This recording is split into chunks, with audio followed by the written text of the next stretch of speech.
और 5 का पंच की शुरुआत करेंगे इस वक्त की अहम खबर के साथ।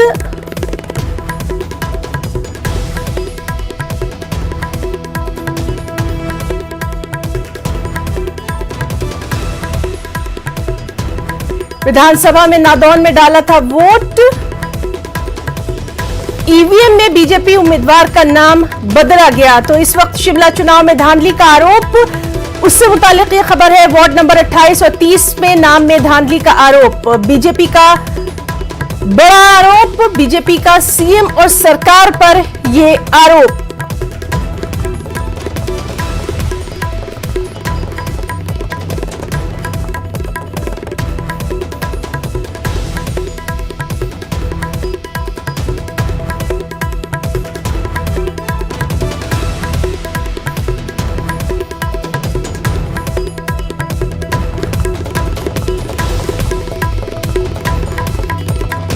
तो आज शिमला नगर निगम चुनाव के लिए वोट डाले गए। वैसे तो मतदान शांतिपूर्ण रहा, लेकिन मतदान में धांधली को लेकर बीजेपी ने मुख्यमंत्री और सरकार पर दो बेहद गंभीर आरोप लगाए हैं। पहला आरोप सीएम सुक्खू के परिवार सहित शिमला में मतदान को लेकर है और दूसरा आरोप वार्ड नंबर बीजेपी उम्मीदवारों का ईवीएम में नाम बदलने को लेकर है। आपको बताएं कि सीएम सुक्खू ने आज छोटी शिमला वार्ड के तिब्बती स्कूल बूथ पर अपना वोट डाला। इसके साथ ही सपरिवार उन्होंने ये वोट डाला था। उनकी पत्नी और दोनों बेटियों ने भी यहां मतदान किया, जिसे लेकर बीजेपी का आरोप है कि शिमला की वोटर लिस्ट में सीएम का नाम गलत तरीके से जोड़ा गया, क्योंकि सीएम अब भी नादौन के वोटर हैं, जहां विधानसभा चुनाव में उन्होंने मतदान किया था। फिर 6 महीने के अंदर ही कैसे शिमला का वोटर बनकर उन्होंने शिमला में वोट डाला। इसे लेकर बीजेपी ने राज्य निर्वाचन आयोग पर भी सरकार के इशारे पर काम करने का बड़ा आरोप लगाया। दूसरा आरोप, बीजेपी ने राज्य निर्वाचन आयोग सरकार पर कांग्रेस उम्मीदवार को जिताने के लिए ईवीएम में बीजेपी उम्मीदवार के लिए अलॉट नंबर पर कांग्रेस उम्मीदवार को जगह देने का आरोप लगाया है। बीजेपी के अनुसार आयोग ने वार्ड नंबर 28 से बीजेपी उम्मीदवार संजीव चौहान का नाम ईवीएम में पहले नंबर पर अलॉट किया, जिसे दिखाते हुए जनता के बीच प्रचार तक कर लिया गया। लेकिन वोटिंग वाले दिन ईवीएम में संजीव चौहान की जगह पहले नंबर पर कांग्रेस उम्मीदवार का नाम कर दिया गया। इसी तरह वार्ड नंबर 30 कंगनाधार में रेणु चौहान को पहले ईवीएम में तीसरा नंबर अलॉट था, मगर वोटिंग वाले ईवीएम में तीसरे नंबर पर कांग्रेस उम्मीदवार का नाम था। रेणु चौहान का चौथा नंबर अलॉट किया गया। मतदान के दिन धांधली के इन दो बड़े आरोपों के अलावा बीजेपी ने आरोप लगाया कि शिमला चुनाव में कांग्रेस ने पहले दिन से धांधली की। पहले गलत तरीके से वार्ड की संख्या 41 से घटाकर 34 की गई, फिर गलत तरीके से आरक्षण रोस्टर जारी किया गया, जहां जिसकी आबादी कम थी उसके लिए सीट रिजर्व की गई। अब सीएम ने गलत तरीके से मतदान किया, ईवीएम में नाम से भी छेड़छाड़ की गई। तो ये वो तमाम आरोप हैं, वो तमाम इल्जाम हैं जो कि बीजेपी की तरफ से लगाए गए हैं।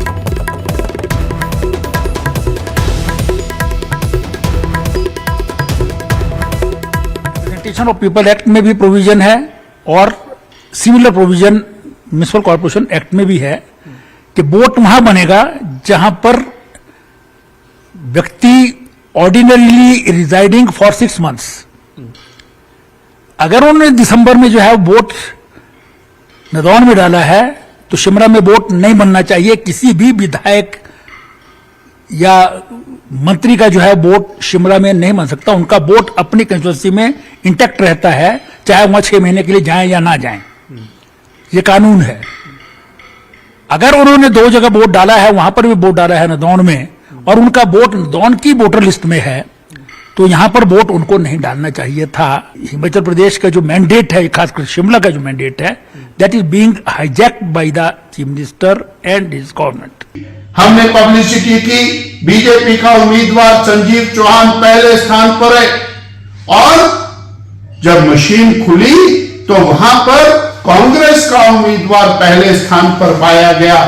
यहीं पर नहीं, हमारा वार्ड नंबर 30 कंगनाधार के अंदर जो स्क्रीनशॉट चुनाव आयोग की वेबसाइट का, इसके अंदर भारतीय जनता पार्टी का उम्मीदवार और श्रीमती रेणु चौहान तीसरे नंबर पर, जो आज की डेट में 10:47 के ऊपर डाउनलोड किया है, उसमें भी भारतीय जनता पार्टी का उम्मीदवार रेणु चौहान और कमल का फूल तीसरे नंबर पर।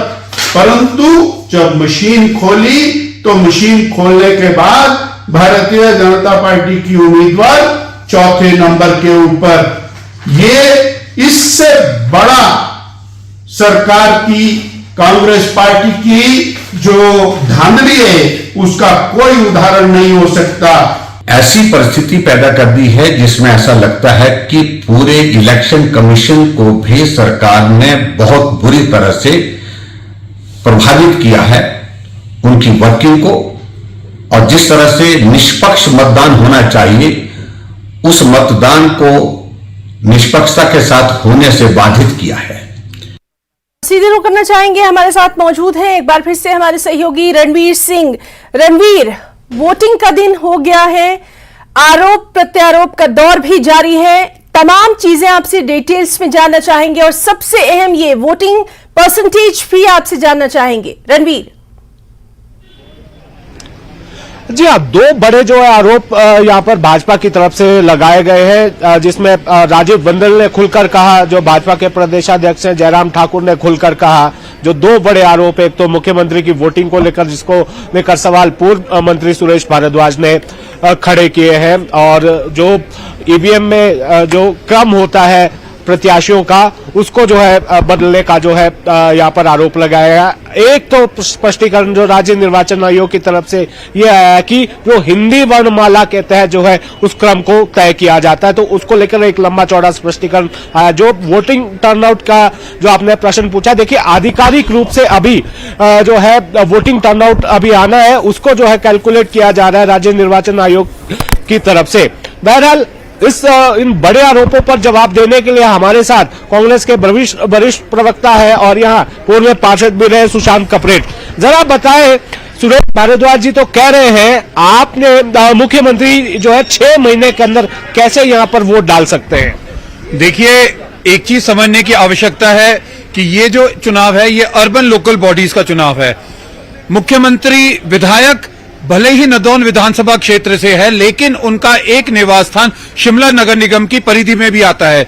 जो इंसान नगर निगम की परिधि में आता है वो कहीं ना कहीं यहाँ पर टैक्सेस भी पे कर रहा है। जो कांग्रेस पार्टी की डिमांड थी, उसी डिमांड को मानते हुए सरकार ने जो यहाँ के लोकल रेजिडेंट्स थे उन लोगों को वोटिंग राइट दिया। उस वोटिंग राइट में ये क्लैरिफाइड है कि हर व्यक्ति वोट डाल सकता है। अब इस चीज में ये कहना कि जी विधायक वहां से है, यहां कैसे वोट डालेगा, वो तर्कसंगत नहीं है। और मेरा ये मानना है कि ये जो चुनाव से पहले की जो बौखलाहट और जो चुनावों में अपनी हार को पहले ही भाजपा देख चुकी है, वो अपनी जो मुखार्जुन से इनके नेताओं के जो बयान आ रहे हैं वो अपने आप में ये परिचायक है। कहीं पर आरोप लगा रहे हैं कि जी वोटिंग लिस्ट, जो हमारी वोटर्स लिस्ट तैयार की गई उसमें गड़बड़ी हुई, पहले लॉट में इस चीज पे आरोप लगाए। नेता प्रतिपक्ष यही कह रहे हैं कि डे 1 से धांधलियां जो है इसमें की गई है। किस तरह से कांग्रेस ने किया है, अंतिम दिन तक इन्होंने ये कहा कि पिछले कल रात तक की बात कही कि नियमों की किस तरह से उल्लंघना की गई है। और दूसरा जो उन्होंने बड़ा आरोप लगाया वो ये आरोप लगाया कि क्रम बदला गया। उन्होंने प्रचार कुछ और किया था, उन्होंने निर्वाचन आयोग की वेबसाइट का हवाला दिया कि किस तरह से राज्य सरकार के इशारे पर उस क्रम को बदला गया, खासकर छोटा शिमला वार्ड और कंगनाधार वार्ड। देखिए रणवीर भाई, चुनाव किसने लेट कराए? पूरे हिमाचल प्रदेश की जनता जानती है, नगर निगम की जनता जानती है। पूरे साल भर अगर चुनाव डिले करवाए गए तो वो भाजपा की सरकार के द्वारा करवाए गए। जिस तरीके से उन्होंने गलत तरीके से वार्ड्स का डिलिमिटेशन किया गया, हाईकोर्ट ने उसको वापस किया, उसके बाद सुप्रीम कोर्ट गए, सुप्रीम कोर्ट ने क्लैरिफिकली कहा कि ये जो डिलिमिटेशन है ये स्टेट गवर्नमेंट का प्रेरोगेटिव था। जिस तरीके से उनकी गलतियां थी, आज वो अपनी गलतियां छुपाने के लिए कांग्रेस के ऊपर निराधार आरोप लगा रहे हैं। जहां तक कंगनाधार वार्ड की बात है, छोटे शिमला वार्ड की बात है, एक चीज है, एक अल्फाबेटिक जो पैटर्न है वो फॉलो किया जाता है, उसी वर्णमाला का, हिंदी वर्णमाला का। अब मुझे जहां तक समझ में आ रहा है, भाजपा ने हिंदी वर्णमाला की जगह हिंदी की वर्णमाला को स्वीकार करते हुए अपने कैंडिडेट को ऊपर ले गए। लेकिन बिल्कुल रणवीर, और लगातार इस अहम खबर पर तमाम तर रिएक्शंस जो हैं वो हम दर्शकों तक पहुंचाते रहेंगे। फिलहाल आपका और आपके साथ जो खास मेहमान रहे उनका बहुत बहुत शुक्रिया, और आगे भी बुलेटिन में आपसे जरूर तमाम तर अपडेट जो है वो दर्शकों को देंगे। बहुत बहुत शुक्रिया रणवीर आपका और आपके साथ खास मेहमान का। और 5 का पंच में एक और अहम खबर से आपको रूबरू करवाएं। बहुरूपिया किरण भाई पटेल के खिलाफ आरोप पत्र दायर। सीजेएम श्रीनगर की कोर्ट में यह आरोप पत्र दायर किया गया है। किरण भाई पटेल श्रीनगर में बंद है। तो इस वक्त की अहम खबर, बहरूपिया किरण भाई पटेल के खिलाफ आरोप पत्र दायर। सीजेएम कोर्ट की अदालत में आरोप पत्र दायर किया गया है। सीधे रुख करना चाहेंगे, हमारे साथ मौजूद है हमारे साथी परवेज भट्ट। परवेज, पूरी डिटेल्स आपसे इस वक्त चाहेंगे। अब बिल्कुल है ना, मैं ये बता दूं कि ये जो मशहूर कॉनमैन किरण भाई पटेल का केस था, इसमें सीजीएम श्रीनगर जो हैं उन्होंने क्योंकि निशात पुलिस स्टेशन के तहत इसमें एफआईआर हुई थी, एफआईआर नंबर 19/223। तो इसमें उन्होंने सेक्शन 419, 420, 468, 471 और 170 सेक्शन जो है वो लगाया है इस कॉनमैन केस वाले मामले में। ये ज़्यादातर जो ये सेक्शन हैं ये फॉर्जरी, फ्रॉड और इसके धोखाधड़ी के ही ज़्यादा ये सेक्शंस हैं जिसके तहत इस पे कार्रवाइयाँ अब की जाएंगी। यहाँ पे ये भी बताना ज़रूरी है कि जो किरण भाई पटेल हैं उनको कुछ देर के लिए गुजरात पुलिस ने अपनी तौहील में लिया था और वहाँ थोड़ी बहुत इन्वेस्टिगेशन उनसे की गई थी और वहाँ की इन्वेस्टिगेशन के बाद जो कश्मीर पुलिस है उन्होंने वापस उसको अपनी तौहील में लिया और आजकल वो यहीं पे कोट बिलवाल जेल में है।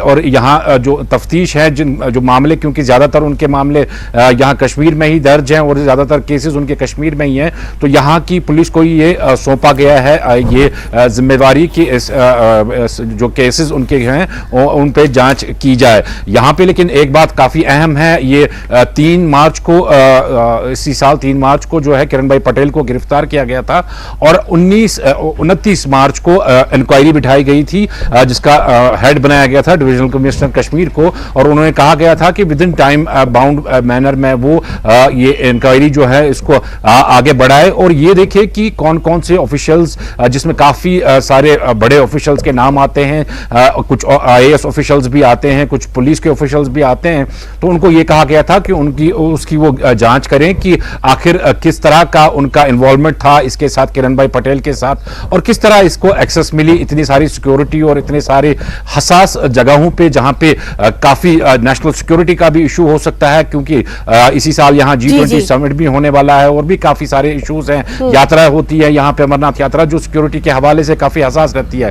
तो ऐसी जगहों पे इसको किरण भाई पटेल को एक्सेस देना, वो भी महज एक लेटर पे और एक आईएएस ऑफिसर की रिकमेंडेशन पे, हालांकि उस आईएएस ऑफिसर को हाल ही जो ट्रांसफर हुई है उसमें उसको ट्रांसफर भी कर दिया, लेकिन जो पॉलिटिकल एनालिस्ट है, जो मानना है लोगों का, वो यही है कि कार्रवाइयां उतनी जोर से, उतनी शिद्दत से नहीं हो रही है क्योंकि अभी तक जो फाइनल रिपोर्ट है डिविजनल कमिश्नर कश्मीर की तरफ से वो बताया जाता है कि सबमिट नहीं की गई है, जिसमें जितने भी ऑफिसर्स हैं, जिसमें पुलिस के भी काफी सारे ऑफिशियल्स हैं, हाई ऑफिशियल्स है पुलिस के और एडमिनिस्ट्रेशन के भी काफी हाई ऑफिशियल्स है जिनकी बदौलत जो इसको इतनी बड़ी सिक्योरिटी मिली थी, इतना एक्सेस मिला था, इतना जो ट्रांसपोर्टेशन था, गाड़ियां, बीपी गाड़ियां वगैरह, जितना भी इसका तामझाम था यहाँ पे, वो सारा इसको मुहैया कराया गया था। दूसरा जो पीएमओ कनेक्शन है उसकी जांच भी अभी बाकी है। अगर देखें तो किस तरह से इसने पीएमओ से लेटर्स वगैरह मंगाई थी अपने फेवर में, जिसके तहत यहां से उसको सिक्योरिटी मिली, तो काफी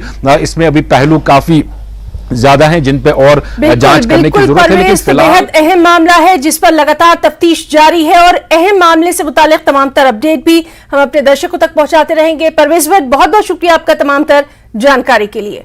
यहां रुकना चाहेंगे एक छोटी सी ब्रेक के लिए और 5 का पंच में अब आज की सबसे अहम खबर से आपको रूबरू करवाएं। एसआईए ने आज कश्मीर में कई जगहों पर छापेमारी की है। एसआईए ने पुलवामा जिले के पामपोर में छापेमारी की। हुर्रियत कॉन्फ्रेंस की नेता यास्मीन राजा के घर पर छापा मारा गया। उधर अनंतनाग की अगर बात करें तो अनंतनाग के बिजबिहाड़ा में भी एसआईए ने छापेमारी की। चांदपुरा कनिलो निवासी गुलाम नबी के फैयाज अहमद सूफी पुत्र के घर पर भी छापेमारी की गई है। तो तो कश्मीर घाटी के कुछ अन्य स्थानों की तरह एसआईए जम्मू ने भी आज बडोजा पुलवामा में छापा मारा। तारिक अहमद मुल्ला के घर पर यह छापेमारी की गई। तारिक आतंकवाद से जुड़े मामलों में वांटेड है। तारिक पिछले 30 साल से पाकिस्तान में है। एसआईए ने कुछ पोस्टर्स भी चस्पा किए। इनमें तारिक अहमद मुल्ला को वांटेड आतंकवादी घोषित किया गया है। इसी तरह से आपको बताएं कि एनआईए ने भी आज कश्मीर में कई जगहों पर छापेमारी की है। इस बीच कुछ लोगों को पूछताछ के लिए हिरासत में लिया गया है। जानकारी के अनुसार कुछ उपकरण और अन्य रिकॉर्ड जब्त किए गए हैं। कश्मीर घाटी के 4 जिलों में छापेमारी की गई है। जम्मू में पुंछ में भी छापेमारी की गई है। मोहम्मद यूसुफ वानी नाम के किसान पुलवामा के वाहीपुरा स्थित घर पर छापा मारा गया। एनआईए की टीम ने त्राल के गुनपुरा इलाके में छापेमारी की। अनवर मीर नाम के आतंकी के घर पर छापेमारी की गई। बडगाम और बदगामपुरा अवंतीपुरा में भी छापेमारी की गई। इस बीच एनआईए ने सोचपिट के डंजपुरा में मोहम्मद इसाक बट के घर पर भी छापेमारी की और मोहम्मद इसाक को गिरफ्तार कर लिया। मोहम्मद इसाक का मोबाइल फोन भी जब्त कर लिया गया। एनआईए ने डीएचपुरा कुलगाम में भी छापेमारी की। आबिद फैयाज बट के किराए के मकान पर भी छापेमारी की गई। यह ऑपरेशन यारी खान इलाके में हुआ है। तो इस बीच एनआईए ने पुंछ जिले के खनेतर गांव में भी छापेमारी की। हम आपको ये तमाम वो स्थान बता रहे हैं, वो मुकामात बता रहे हैं जहां पर आज एसआईए और एनआईए की तरफ से छापेमारी की गई है। एनआईए की टीम ने खातून को हिरासत में लिया है। मुतल्लिका खातून से भी पूछताछ लगातार की जा रही है। और सीधे रुख करना चाहेंगे, हमारे साथ मौजूद हैं पुंछ से हमारे साथी मुनीश, बिलाल और जहूर रिजवी। सबसे पहले जहूर रिजवी, आपका रुख करना चाहेंगे, क्या कुछ है आपके पास डिटेल्स? बिल्कुल हिना, मैं आपको बताऊं कि अगर हम आज दिन भर की कार्रवाइयों के बारे में बताएं तो आज सुबह सुबह जो है अनंतनाग में यहाँ के बिजबिहारा कनेरवन इलाके में जो है एसआईए ने छापा मारा। यहाँ फैयाज अहमद सोफी नामी शख्स के घर में छापा डाला गया और वहां पे भी पूछताछ की गई। इसके साथ साथ अगर हम बात करें कुलगाम के दमाल हांजीपुरा इलाके की, यहाँ पे लड़गू इलाका है एक, दो लड़गू इलाके में यहाँ पे एक बेकरी शॉप है, वहां पे आबिद फयाज नामी एक नौजवान से पूछताछ की गई। और चूंकि जो आबिद फयाज है वो एक्चुअली रहने वाला यारी खा डीएचपुरा का है, दमाल हांजीपुरा का है, लेकिन उसकी बेकरी की दुकान जो है वो लड़गू इलाके में है। हिना, मैं आपको बताऊं कि यहाँ जो है यहाँ पे भी एनआईए ने छापा डाला। हालांकि अगर हम अनंतनाग की बात करें वहां एसआईए का छापा था और यहाँ अगर हम डीएचपुरा की बात करें, दमाल हांजीपुरा की बात करें तो यहाँ एनआईए ने छापा जो है डाला। बिल्कुल जहूर हम सीधे रुख करना चाहेंगे मुनीश भी, जो कि लगातार हमारे साथ मौजूद है। मुनीश, बेहद अहम रहा, पुंछ में भी आज एनआईए की छापेमारी की गई है, इस वक्त की डिटेल्स चाहेंगे। जी है ना, आज पुंछ में पूरे दिन छापेमारी का ही रहा है। अगर बात करेंगे एनआईए की तो एनआईए ने जो है पुंछ के 3 स्थानों पर जो है छापेमारी की है। सबसे पहले उन्होंने गांव खनेतर में छापेमारी की और जहां से उन्होंने एक महिला जो है उसको और उसके परिवार को जो है पूछताछ के लिए उठाया और पुंछ थाने में सुबह से लेकर अभी तक उनसे पूछताछ जारी है। दूसरे छापेमारी जो है गाँव झलाज में की गई, वहाँ पे जो है पूर्व आतंकी है उसके घर पे छापेमारी की गई। वहाँ उसके बाद जो है गानी गाँव जो है जहाँ की ये महिला जहाँ इसके मायके हैं वहां से इसके बाप और इसके भाई को जो है पूछताछ के लिए उठाया है। और ये मामला जो बताया जा रहा है कि एक सिम कार्ड का मामला है, जो सिम जो है लगातार इस्तेमाल होती रही है अक्रॉस द एलओसी बातचीत के लिए। तो इस सारे मामले को लेकर जो है उनको पूछताछ जारी है और लगातार जो है वो कर रही है। अगर दूसरी बात करें तो दूसरी तरफ जो है एसआईए ने भी पुंछ में जो है आज पुंछ जेल के अंदर जो है वहाँ पर जो बंद जो है रफी लाला नाम का जो एक नार्को टेररिज्म से जुड़ा हुआ व्यक्ति है उससे पूछताछ की शुरू की है। और करीब 11 बजे जो है एसआईए की टीम जो है वो जिला जेल के अंदर गई थी और अभी तक जो है टीम उससे पूछताछ कर रही है। बहुत इंपॉर्टेंट पॉइंट आपने बताया है कि अभी तक टीम जो है पूछताछ कर रही है। मुनीश, आपके पास भी आएंगे, बिलाल खान भी मौजूद है।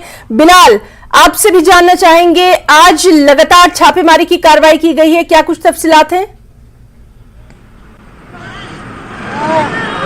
अगर यहाँ पुलवामा की बात करें तो पुलवामा डिस्ट्रिक्ट में आज 7 मुकामात पर जो एनआईए और एसआईए के जो छापामारी अमल में लाई गई है। पहले आज अलल सुबह जो है एनआईए ने यहाँ पर वही पूरा इलाका है वहां पर छापा मारा और जो मोहम्मद यूसुफ वानी है और उसकी जो बेटी है इशरत और एक और लड़के को अपनी हिरासत में लिया। तो उनसे काफी देर तक यहाँ पर लित्र जो पुलिस स्टेशन है वहां पर पूछताछ हुई और उसके बाद काफी देर तक उनको पूछताछ की गई और उनको तीनों को तो रिहा किया गया। लेकिन जो इशरत है, इशरत को का मोबाइल फोन जो है वो एनआईए ने अपनी तहवील में लिया है और कुछ बैंक के दस्तावेजात है वो अपने तहवील में लिए हैं। इसी तरह जो एसआई का जो रहा है वो यहाँ पुलवामा के बंडजुआ में है, जो काफी अरसे से पाकिस्तान में मुकीम है, मिलिटेंट यहाँ का तारिक अहमद मल्ला। तो उसके घर पे छापा एसआईए की जानिब से मारा गया। तो और जो तारिक अहमद मल्ला है उसको जम्मू के एक मिलिटेंसी के वारदात में मतलूब है, तो उस हवाले से यहाँ पोस्टर भी चस्पान किए गए एसआईए जम्मू की तरफ से। तो इसी तरह त्राल में भी आज जो मिलिटेंट है तो उसके घर पे भी छापा मारा गया, जो कि पहले ही हलाक किया गया सिक्योरिटी फोर्सेज ने की जानिब से, तो वहां पर भी छापा मारा गया। तो जो इसमें जो अलहदी की पसंद है जो यास्मीन राजा पापोर, तो उसके घर पे भी आज छापा मारा गया और एक मोबाइल फोन वहां से भी बरामद किया गया है। तो कुल मिलाकर यही देखा गया कि अभी तक जो 7 मुकामात पर छापा मारा गया तो किसी की गिरफ्तारी इसमें अमल में नहीं लाई गई है, लेकिन कुछ फोन जो है वो एनआईए ने अपने कब्जे में लिए हैं। बिल्कुल बिलाल, बेहद अहम ये जानकारी है और सीधे रुख करना चाहेंगे जहूर रिजवी भी लगातार हमारे साथ मौजूद है।